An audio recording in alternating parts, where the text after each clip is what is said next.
राधे राधे दोस्तों, कैसे हैं आप सभी। मैं आशा करती हूँ आप सभी बहुत ही अच्छे होंगे, खुश होंगे और स्वस्थ होंगे। आप सभी का एक बार फिर से खुशबू इंदौरी चैनल में बहुत बहुत स्वागत है। इस समय मैं छप्पन पर आई हूँ। यहाँ पर 56 दुकानें खाने पीने की हैं और लाइन से 56 दुकानें जो हैं स्ट्रीट फूड की हैं। आपको जो मन करे आप वहाँ खाएं और बहुत ही अच्छी सारी चीज़ें हैं, बहुत ही टेस्टी और थोड़ा एक्सपेंसिव है, लेकिन बहुत ही अच्छा माहौल है यहाँ का, बहुत मज़ा आता है। लेकिन मैं यहाँ पर मेन काम हेयर कट करवाने आई हूँ। यहाँ पर एक द हेयर्स की शॉप है, तो वहाँ पर जो भैया हैं वो मेरे हस्बैंड के दोस्त हैं, या कह लीजिए कि वो लखनऊ के हैं। इस बात से हम लोग फिर एक दूसरे को जानने समझने लगे, पहचानने लगे। मैं पूरे 1.5 से 2 साल के बाद इनके पास आ रही हूँ। इसके पहले जो है 1.5 2 साल पहले आई थी। तो मेरे से बहुत गुस्सा कर रहे हैं कि कैसे बाल हो गए आपके, इतने रफ़ हेयर हैं आपके और इतने पतले हो गए, कैसे बाल हो गए। मैं इसी शर्म से नहीं जाती थी कि लोग क्या कहेंगे। अब मैं क्या कर दूँ, वो बाल गिर रहे हैं या बाल पतले हैं, तो मैं क्या करूँ, मुझे तो कुछ समझ में नहीं आता है। पर हेयर कट हो गया है, अब थोड़ी सी स्टीम दी जा रही है। उसके बाद फिर उसके बाद उसमें जो ड्रायर है वो लगाएंगे और बाल एकदम प्रॉपर कर देंगे। जिस दिन हेयर कट होता है उस दिन तो बहुत ही अच्छे लगते हैं बाल, मैं दिखाऊंगी आपको। फिर उसके बाद से फिर वो वही वैसे ही हो जाते हैं। लेकिन अब क्या कर दें, बाल ना गिरें दोस्तों, तो ऐसा कोई उपाय आप हमें बताएं जो कि घरेलू हो और अच्छा भी हो, तो मैं ज़रूर यूज़ करूँगी। पहले मेरे बाल अच्छे थे, जब से मैं यहाँ इंदौर में आई हूँ तब से थोड़े ख़राब हो गए हैं, रफ़ हो गए हैं। तो आप देख रहे हैं फाइनल हेयर कट हो गया है। अब पतले वालों में तो ऐसा ही रहेगा दोस्तों, जो कि जिनके बहुत सुंदर घने बाल होते होंगे तो उनके तो अच्छे लगते ही होंगे। पर फ़िलहाल अभी तो मुझे अच्छे लग रहे हैं, क्योंकि अभी कटे हैं, ड्रायर लगाया है उन्होंने, तो फ़िलहाल अभी तो अच्छे लग रहे हैं। वहीं पास में ही एक रेस्टोरेंट था। करीब इस समय 9:30 बज रहे हैं, हम लोग ट्रैफिक में फंस गए थे, तो फिर हम लोगों ने कहा यहीं कुछ खा पी लेते हैं। तो मेरा फेवरेट डोसा है, लक्ष्य पापा ने छोले भटूरे ऑर्डर किए हैं और लक्ष्य ने अपने लिए एक बर्गर ऑर्डर करा है। तो हम तीन लोग यहीं से खा के जाएंगे और उसके बाद ही फिर हम लोग घर जाएंगे। तो आज की हमारी ये एक छोटी मोटी सी ट्रीट थी। वैसे तो हम लोग ज़्यादा फिजूल खर्ची करते नहीं हैं, लेकिन इन दिनों हम लोगों को जो है शॉपिंग करना पड़ रहा है। मेरे हस्बैंड 8 बजे आते हैं, फिर हम लोग मार्केट जाते हैं, कुछ तो भी सामान रोज़ लाना ही है। और धूप में दोपहर में हम निकलते नहीं हैं, और मैं अकेले जाती भी नहीं हूँ, या तो फ्रेंड्स के साथ जाऊँगी या फिर इनके साथ ही जाऊँगी। तो इसीलिए फिर थोड़ी रात में लेट भी हो जा रही है, तो फिर हम लोग थोड़ा बाहर ही ले लेते हैं। जैसे ज़्यादा नहीं खाते हैं, मुझे पता है कि बाहर की ज़्यादा चीज़ें अच्छी नहीं होती हैं और लक्ष्य के लिए तो बिल्कुल भी अच्छी नहीं है। लेकिन कभी कभार खा लेते हैं। इन दिनों 1 2 बार का चल रहा है हमारा, क्योंकि हम लोग शॉपिंग में हैं, शॉपिंग कर रहे हैं।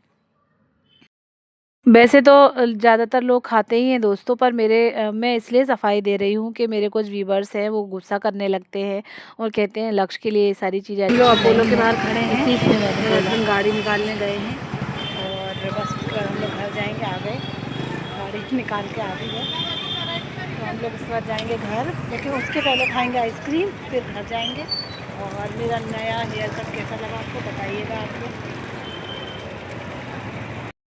गाइस हम लोग घर के लिए निकल रहे हैं और 10:15 हो रहे हैं इस समय। घर पे भी जाके काम ही करना है, मुझे बैग पैक करना है। और दोस्तों मैं बता दूं आपको कि मैंने ये जो पर्पल कलर का कुर्ता पहना हुआ है, ये मैंने अपनी चुन्नी से बनवाया है, बहुत सुंदर लग रहा था। और अब मैं जो है तैयार होके स्कूल जा रही हूँ। बस 1 या 2 दिन और ही रह गए हैं मुझे स्कूल जाने के। तो दूसरे दिन ऐसे बाल हो रहे हैं मेरे। अभी जो उनकी मशीन है या जो उनका ड्रायर है वो लगा हुआ है, इसलिए थोड़े शाइनिंग भी कर रहे हैं, अच्छे भी लग रहे हैं। इसके बाद नेक्स्ट डे की वीडियो है दोस्तों, सोने पे छाई महंगाई मैं चांदी ले आई। ये वही वाली बात हुई है दोस्तों, क्योंकि सोना बहुत महंगा है और मैं कुछ गिफ्ट ले रही हूँ अपने भाइयों के लिए। मेरे 2 भाइयों की शादी है, तो उनके लिए मुझे कुछ लेना तो है ही। तो मैं मेरे भाइयों को देने के लिए अपने भाई के पास ही आई हूँ। मेरे भाई जिनकी सोने चांदी की शॉप है, तो वहाँ पर मैं सारी चीज़ें देख रही हूँ। मैंने चांदी के कड़े भी देखे थे और चांदी की पायल भी देखी थी और चांदी के ये कंदोरे भी देख रही हूँ। बहुत एक्सपेंसिव है दोस्तों। फ़िलहाल मेरे लिए तो अभी हैं, क्योंकि अब समझते तो हैं आप सभी चीज़ें, तो मैं वही सारी चीज़ें देख रही हूँ कि किसको क्या देना है, कैसा क्या करना है। तो हम लोग बहुत कन्फ्यूज़्ड हैं कि क्या ले लें, क्या ना ले लें। यही सारी चीज़ें हम लोग देख रहे हैं। कंदोरे हम लोग को बहुत पसंद आ रहे हैं, बहुत अच्छे लग रहे हैं और अच्छी खासी कीमत के भी हैं। चाँदी भी बहुत महँगी हो रही है और सोना तो है ही दोस्तों। तो मैं बैठी हूँ अपने भाई की दुकान पर और भाई मुझे चिढ़ा रहे हैं, परेशान भी कर रहे हैं। मुझे कुछ भी सोने चांदी का लेना होता है, मैं मेरे भाई की शॉप पर ही आती हूँ और यहीं से ही लेती हूँ सारी चीज़ें। मेरा बहुत मन था लेकिन अब सोना बहुत महंगा हो रहा है दोस्तों। मैंने कुछ सामान ले लिया है, आप देख भी रहे होंगे, और मैं रोशनी मैडम को दिखाने आई हूँ। उनसे मुझे कुछ चीज़ चाहिए थी, तो मैं लेके उनको ये सारा सामान दिखा के घर जा ही रही थी। तो मेरे हस्बैंड बोल रहे हैं कि चलो अपन कुछ चाट वाट खा लेते हैं, 8:30-9 बज रहे हैं, घर जाके क्या बनाओगी। तो फिर हम लोग पास में ही एक LIG के आगे हम लोग निकल गए थे, तो वहाँ पर एक मोमोज़ हब और डोसा वाला सारी चीज़ें थी वहीं पर। तो हमने एक ही वीडियो में 2 बार डोसा खा लिया है दोस्तों। डोसा बहुत पसंद भी है मुझे और वो जो है डाइजेस्ट भी हो जाता है। वो ज़्यादा तेल वाला या ज़्यादा ऑयली नहीं होता है। उसकी जो चटनी होती है नारियल वाली, वो भी सही रहती है, अच्छी लगती है। सांभर भी अच्छी होती है, बहुत सारी सब्जियां मिक्स रहती हैं। तो डोसा ज़्यादा ऑयली नहीं होने के कारण मैं डोसा प्रीफ़र करती हूँ। तो हम लोग तीनों लोग आज फिर खा रहे हैं। सॉरी दोस्तों, मेरे जो व्यूअर्स कहेंगे तो वो जो है मैं सॉरी बोलती हूँ फिर से, क्योंकि 8:30-9 बज रहे हैं और हम लोग घर जाएंगे, फिर खाना बनाएंगे तो 10 साढ़े 10 हो जाएंगे। तो ये आप देख भी रहे होंगे कि हमने सबसे पहले दाबेली ऑर्डर की है। ओनली 30 रुपीज़ की दाबेली थी दोस्तों, इतनी टेस्टी, इतनी अच्छी लग रही थी। बहुत ज़्यादा गरम भी थी, तो लक्ष्य को तो गरम लग रहा है और उनको भी मैं दाबेली खिला रही हूँ। और ये अब आया है डोसा, जिसमें सांभर है और नारियल की चटनी है। तो हम लोग डोसा और दाबेली खा के घर पहुँचेंगे और घर पहुँचकर मुझे करनी है बहुत सारी पैकिंग और बहुत सारा कन्फ्यूज़न है, कौन सी चूड़ियाँ रखनी है, कौन सा सेट रखना है, क्या क्या सामान रखना है, कुछ भी समझ में नहीं आ रहा मुझे बस। लेकिन जो पैकिंग है वो तो करनी ही है। साथ ही दोस्तों मैं फिर से आपको एक बात बता दूं कि हर बार की तरह इस बार मैं फिर अकेले जा रही हूं, मेरे हस्बैंड मेरे साथ नहीं जा रहे हैं, क्योंकि मैं शादी के 1 हफ्ते पहले जा रही हूं। तो कहीं भी कोई भी कंपनी हो, कोई भी जॉब हो, आपको हफ्ते 10-15 दिन की छुट्टी तो देगा नहीं।